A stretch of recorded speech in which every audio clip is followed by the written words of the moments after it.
Today, we're going to be taking a look at the SH Monster Arts Mothra.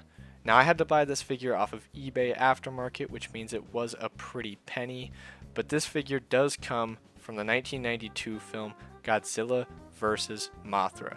Now, that was a great film, and every film in the Heisei era was pretty good, but pretty good also is this design. This design for Mothra looks amazing, and on the box you can see that design. As well as just the box, you do have some other things on the box as well, such as the release date, which was in 2014, premium Bandai, Tamashii Nations, stuff like that. There's some artwork on the sides, some stuff on the back. It also features some artwork of another SH Monster Arts release, Batra, and I will not be reviewing that figure because that thing is too expensive.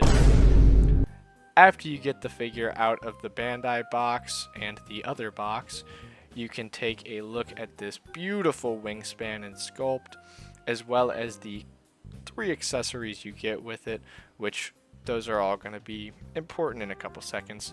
And that is going to be the base and the stand arm. Some assembly is required, as well as the cradle. And there's an instruction booklet for all of that, which is very useful.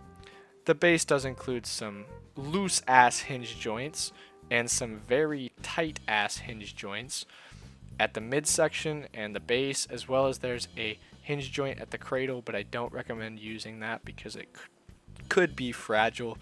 But after you get that cradle and those hinge joints set up, you can get the figure all propped up, and it is a little difficult due to the fact that you have to get the legs wrapped around the cradle. They are all on ball joints, which is nice, but it's not the nicest.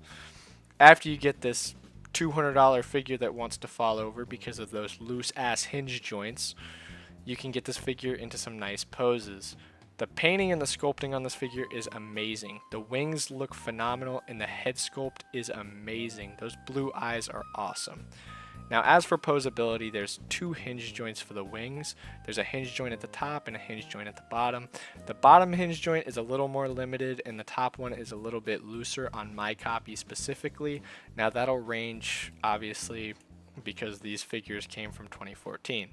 There's a hinge joint at both parts of the mouth, which allow her to open her mouth, which isn't that impressive because you don't get any effect particles. But there's a ball joint at the head, which allows her to look up this far and down a lot.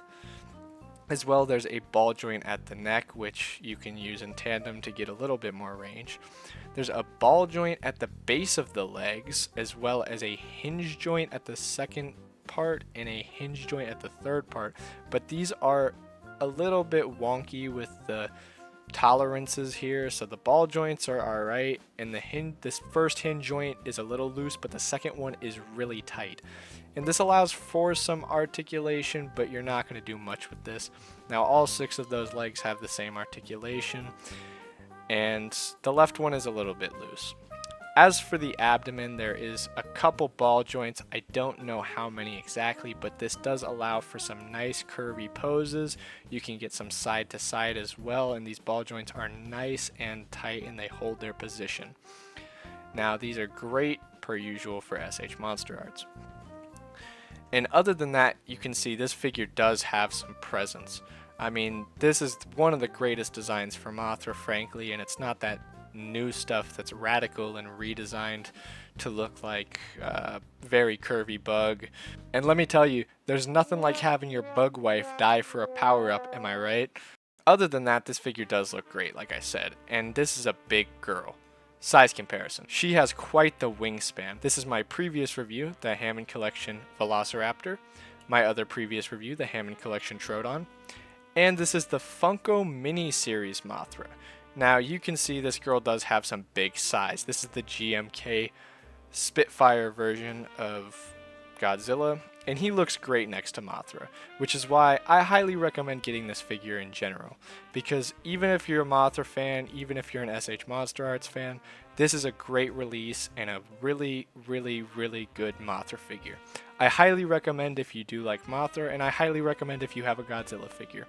So, I do recommend getting this figure, and thank you guys very much for watching. This is a rather short video, but there'll be another upload very soon for a specific dino.